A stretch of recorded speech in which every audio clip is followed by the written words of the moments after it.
آپ صلی اللہ علیہ وسلم نے ایک حدیث میں فرمایا، سنن ابو داؤد کی روایت ہے، 3 طرح کے لوگوں کے بارے میں کہ 3 اعمال کرنے والوں کو کیا کیا ملے گا. اور آپ صلی اللہ علیہ وسلم نے اس حدیث کا جو شروع ہے، اس کے جو شروع کے الفاظ ہیں حدیث کے، وہ کیا ہے؟ انا زعیم، میں ذمہ دار ہوں. سبحان اللہ. دنیا میں اگر کوئی شخص ہمیں گارنٹی دے دے کہ بھئی ایک ایسا شخص ہے جو کریڈیبل بھی ہے، جو اپنی بات کا پکا بھی ہے، اور اس کی ہسٹری یہ ہے کہ جب بھی اس نے کسی چیز کے کرنے کا کہا اس نے پورا کیا، اور اس نے آپ کو کہا کہ اچھا تم میرے پاس آ جانا، میں تمہیں 10,000 دوں گا، تو دل مطمئن ہوگا. کیوں مطمئن ہوگا؟ جو کہنے والا ہے آپ نے اس کو بہت دفعہ آزمایا ہے، اور جب بھی اس نے اپنی کوئی بات کی اس نے ہمیشہ پوری کی ہے. تو جب وہ آپ کو کہے گا کہ میں تمہیں 10,000 دوں گا، تو آپ 100% مطمئن ہوں گے کہ ہاں یہ شخص اگر کہہ رہے میں تمہیں 10,000 دوں گا تو وہ دے گا. اور یہاں پر گارنٹی دینے والا کون ہے؟ محمد رسول اللہ صلی اللہ علیہ وسلم. تو ان کی گارنٹی میں تو کوئی کسی قسم کی شک کی گنجائش ہی نہیں. تو آپ صلی اللہ علیہ وسلم نے کیا کہا؟ انا زعیم، میں ذمہ دار ہوں جنت کی جانب میں ایک محل کا، ایسے شخص کے لیے جو جھگڑا چھوڑ دے اگرچہ حق پر ہو. تو پہلا عمل کیا ہے کہ جھگڑا چھوڑ دے اگرچہ حق پر ہو. اب کئی دفعہ ایسی سچویشن ہوتی ہے کہ انسان کا کسی سے جھگڑا ہو گیا، بات شروع ہوئی، تلخ کلامی ہوئی، کئی دفعہ مارنے تک بھی بات چلی جاتی ہے، لیکن انسان یہ دیکھے کہ اب بات جھگڑے پہ جا رہی ہے اور جھگڑا ہو گیا ہے، اور اس کو پتا ہے کہ میں حق پر ہوں، جاننے کے باوجود پیچھے ہٹ جائے، جھگڑا مت کرے، سائڈ پہ ہو جائے. تو ظاہری طور پہ کیا لگتا ہے؟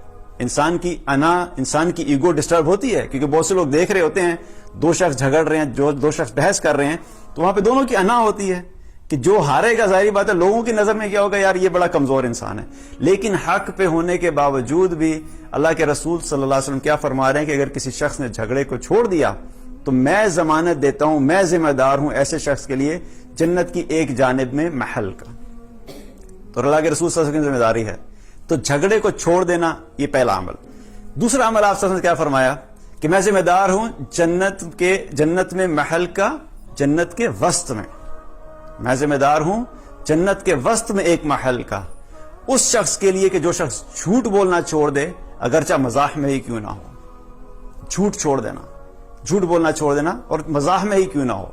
عام روٹین میں جب کوئی جھوٹ بولا جاتا ہے تو اس جھوٹ کو بولنے والے کو پتا ہوتا ہے کہ میں نے جھوٹ بولا ہے. مثال کے طور پہ آپ نے کسی کی پینسل لے لی اور آپ کو پتا ہے کہ آپ کے پاس پینسل ہے، اور آپ سے کسی نے پوچھا کہ میری پینسل آپ کے پاس ہے، تو آپ کہ نہیں میرے پاس تو نہیں ہے. اب آپ کو پتا ہے کہ آپ کے پاس پینسل ہے اور آپ نے بولا، تو آپ کو خود بھی دل میں پتا ہے کہ میں نے جھوٹ بولا. یہ جھوٹ تو سمجھ آتی ہے، اس سے تو توبہ بھی بندے کو سمجھ آتی ہے کہ چلو توبہ کر لی جائے گی.